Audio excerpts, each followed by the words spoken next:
That's going to happen? Sorry. I show you my documents. The European Union, nothing more than a vote. And I'll give you my evidence. Ireland joined the European Union in 1973. Now, contrary to popular belief, no country joined the European Union. Finally, we got somebody talking about Europe and not just religion. But now it's confirmed. So what did Ireland do?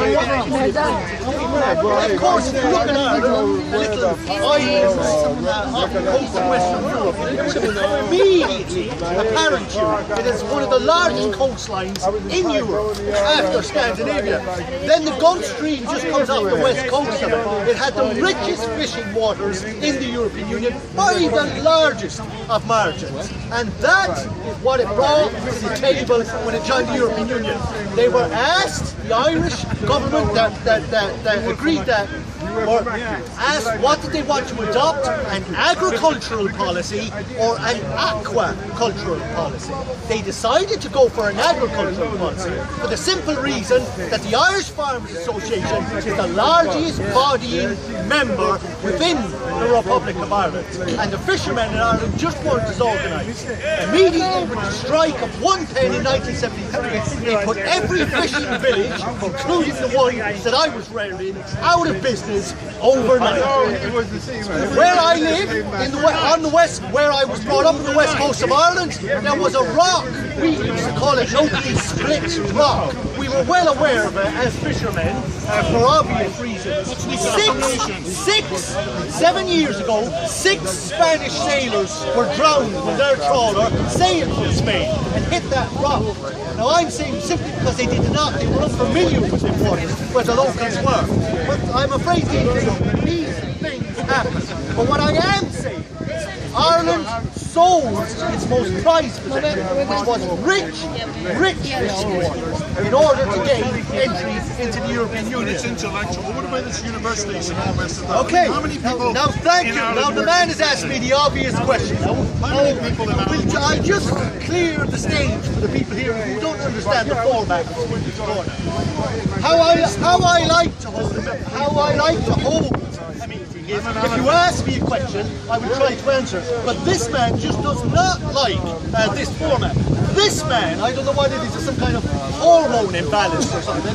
This man tense. And what I'm afraid, folks, this is what's going to happen. I'm going to try and have a frank speech with you for why I voted against, why I voted for it. And this man is going to try to talk completely over my speech. And this is going to be the pattern that we're going to follow. Now, you have a question. I have a question. What do you see as the UK's future now that they've left? Well, now that they've left, first of all, sir, we have to, I think, what we have to do is everybody, there's pride has been stamped on it. It's been a very, very rough referendum on all parties concerned, including myself. So first of all, what we got to do is let's call a spade, sir. The bottom line is we're out of the European Union. You can have your second referendum, but if you want to go back groveling on all fours to the European Union, you're going to get the worst of both options. They are going to be punitive options. So that now that we've made our bed, we have to lie.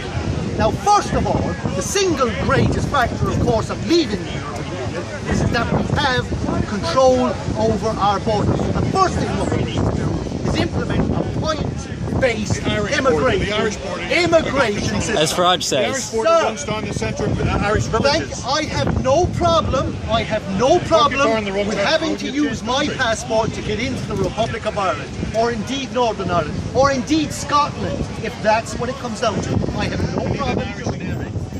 Sir, and I remind you also, since 1933, when Ireland moved away from the Commonwealth, there has been an agreement between the United Kingdom and Ireland of free movement, long before the formation of the European Union. And I expect that will still be on. Considering they are two island nations, that it's feasible that they will be on. But sir, first of all, we need to concede the fact that people have voted respect the democratic rights of the democratic. Well, sure. I think you made the right move. I'm not arguing with you there. I'm just curious. I'm just asking. Now that you've done it, what's Britain's international orientation? Where do you go from here, making positive steps? First of all, as I say, implementation of a points-based immigration system. That is the first move. Now, some people are some people are going to have beef with this. What I see, sir, is a shift away, which I would very much encourage, away from a financial and service sector dominated economy to a more manufacturing-based export. Do you think that's feasible, though, in the 21st century? I think it's extremely feasible, and I'll tell you why I'll tell you it's feasible.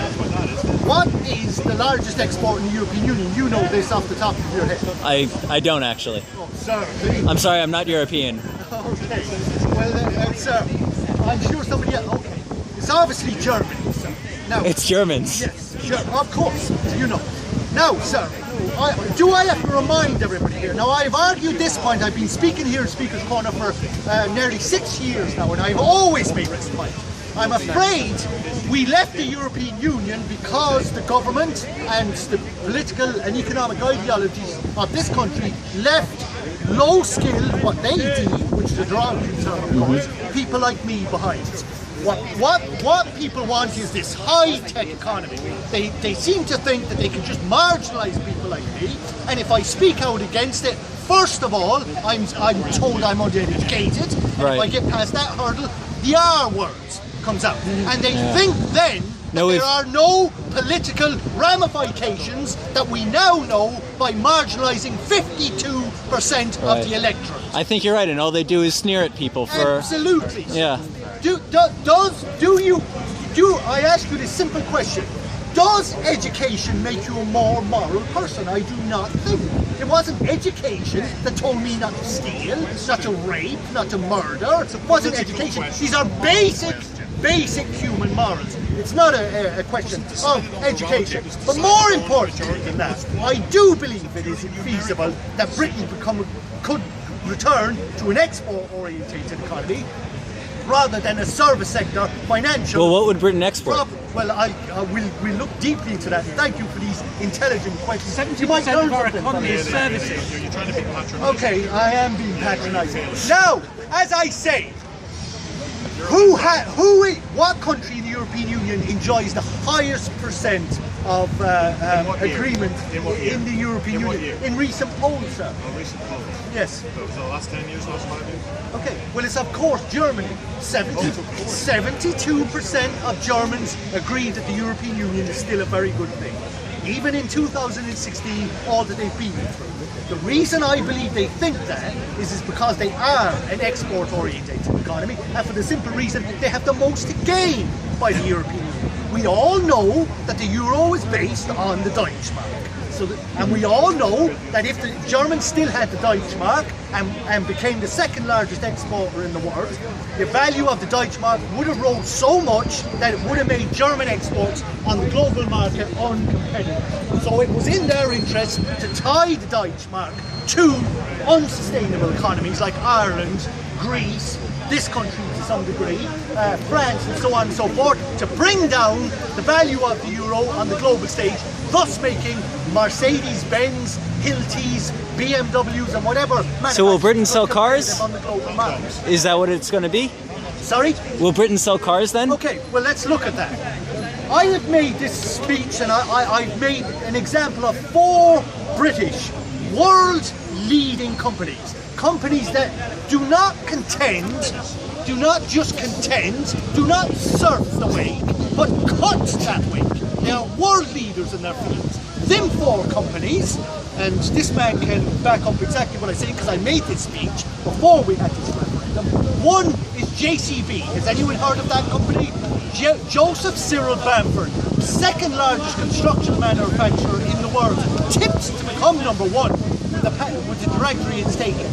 Dyson as an electronics firm, Triumph motorcycles, McLaren cars, 100% British owned, British run, British based businesses, and they can compete with Germans, they can compete with Japanese and win, sir.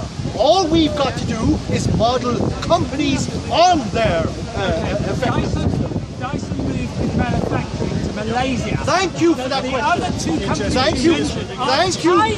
Thank you for that Services question. are 70% Thank you for of that our question, sir. Now, if you want to make a speech, I'll try to answer that question. The man has made the obvious, particularly about Dyson, because he comes on to continued criticism for this simple reason.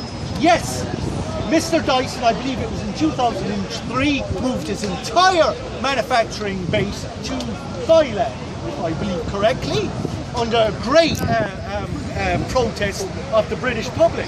I have no beef with that, sir. I have not the slightest bit of beef with that. How does it The represent bottom your line, manufacturing? sir, the bottom line is... We assemble Okay, stuff. sir, We don't manufacture okay, stuff. you want to make a speech?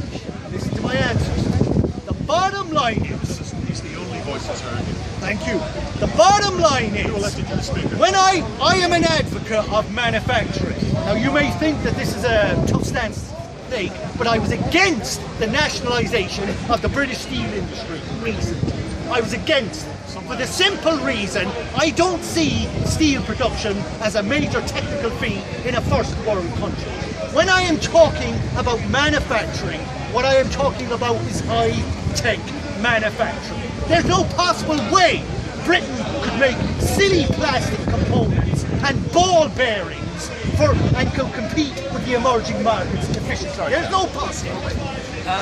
In order to have high-tech manufacturing, Yes. you need a very highly educated workforce. Yes. Doesn't that go slightly against what you were saying that it's not education that is a determinant factor? No, what I said, education was not a factor when it comes into people's morality.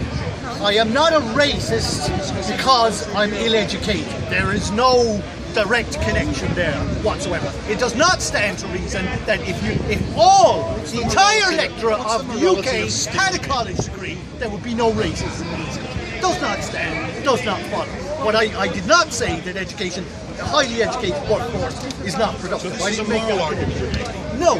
So, what I continue, I'm going to continue. As I said,